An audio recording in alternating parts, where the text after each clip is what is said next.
Hi, this is Gary K7 EMF. I've had many requests from our customers wanting to know how long they should make their true ladder line, 600 ohm true ladder line, in order to be able to use their center fed dipole on multiple bands. Today I've modeled a 215 foot long dipole center fed. I came to that length because I wanted to operate my dipole at here at the K7 EMF ranch on 160, 80, and 40. So I've actually modeled it using 48 feet of true ladder line between the antenna feed point and the ATU, which is located down at the base of the tower underneath the antenna, about 5 feet off the ground. So that gives me about a 48 foot length of true ladder line. And then from there, I go about 200 feet of LDF 4-50A, which is half-inch Andrew hard line, and also have an LMR 400 run, which has very close to the same loss. So we're going to set up to start with on 1.8 megahertz, which is the bottom end of 160. So I've loaded in that value, 48 feet of feed line, and we're going to tune the ATU in order to get a match on 1.8 megahertz. So we're going to decrease the roller inductors to somewhere in there, the 50 ohm point, and then increase the capacitor to bring it around. And there we have it. So we have a match of 1.031 to 1 SWR, which is close. This ATU actually is capable of around 70 dB of return loss, which is pretty amazing. Okay, so now what we'd like to see is what is the effect of increasing the feed line length. So this is our impedance marker. So we're going to first of all put our marker at the feed point of the antenna. We're going to confirm our feed point impedance is 9.36 with a minus 275 J ohms, and we're very close here. The marker isn't quite on, but it's very close.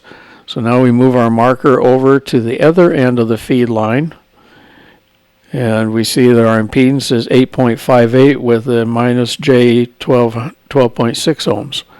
So this is the feed line. This represents the feed line.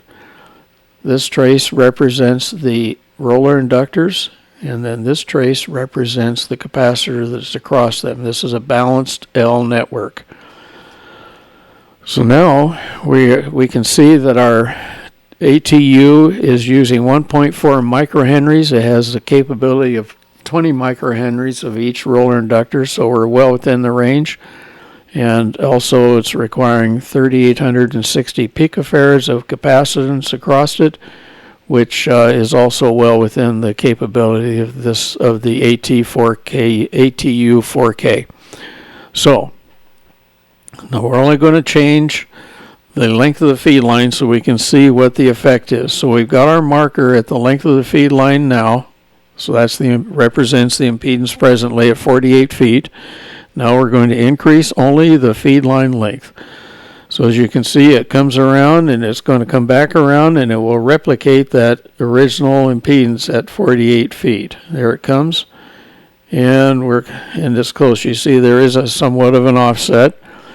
But so this is the new impedance, which is close to the old one, the original one at 48 feet.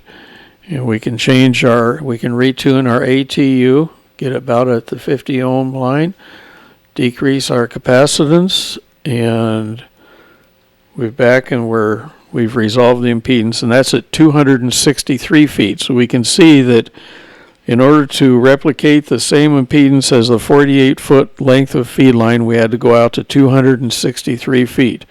Then if we can run this out even further if you wish. We can bring it around again, coming around, and there we are, somewhere in there. And then we can retune our ATU to get it back at 50 ohms. and now we're at 478 feet. So that gives you an idea of how much feed line it takes to replicate the impedance by lengthening the feed line out. So now we're going to go to 80 meters,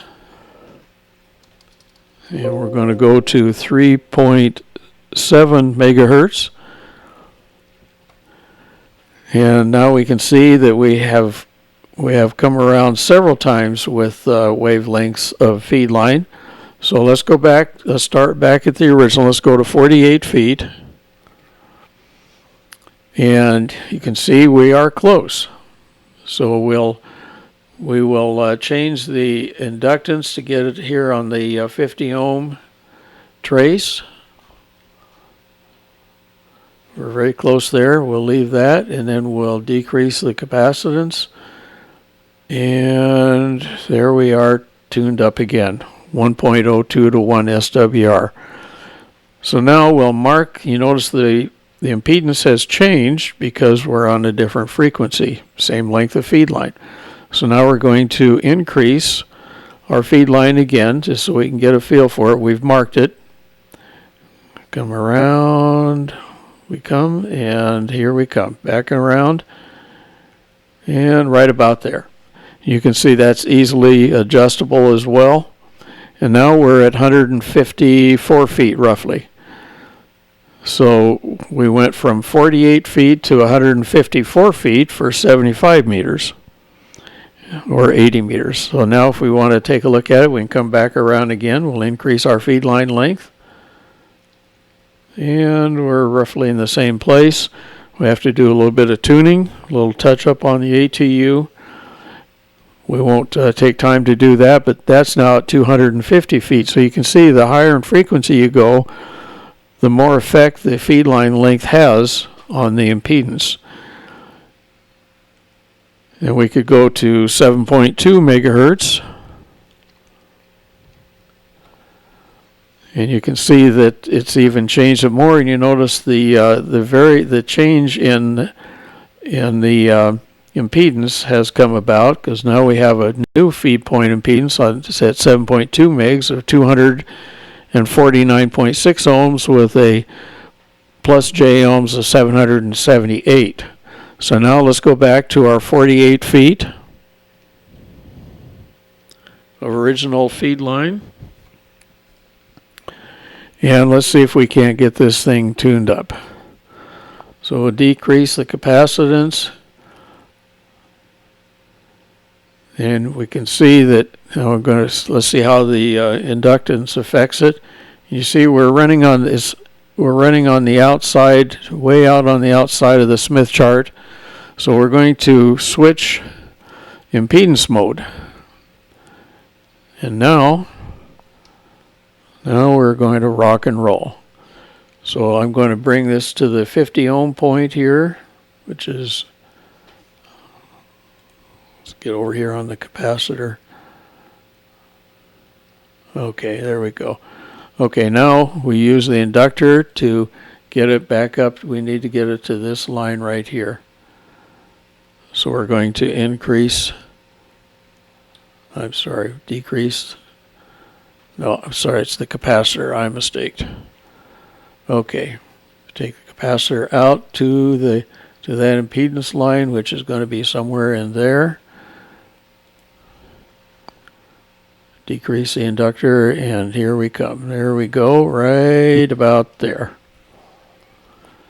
1.037 to 1. Okay, we have 139 picofarads of capacitor, 3.05 microhenries of inductance, well within the range of the ATU at 48 feet. So we can see that 48 feet is a good length. So the rule of thumb here, when we're setting up a new antenna, is that we go to the lowest frequency that we're going to operate, and we choose a feed line length that will just make it from the feed point of the antenna down to underneath the antenna, somewhere close to the ground where we can get to the ATU. That would be typically a good choice for our feed line length to begin with. And then we may have to massage that length a little bit to get it to be able to resolve, the ATU can resolve the impedance for all the bands we want to operate on. And so there you have it. This antenna, by the way, is in operation presently, and I've had very good success with it. The SWR bandwidth on 75 meters is 95 kilohertz with this balanced tuner. I'm very pleased with the balanced ATU, and it has proved to be a great ATU. So this is Gary, K7 EMF, and I'm going to say 7 threes, and thank you for watching.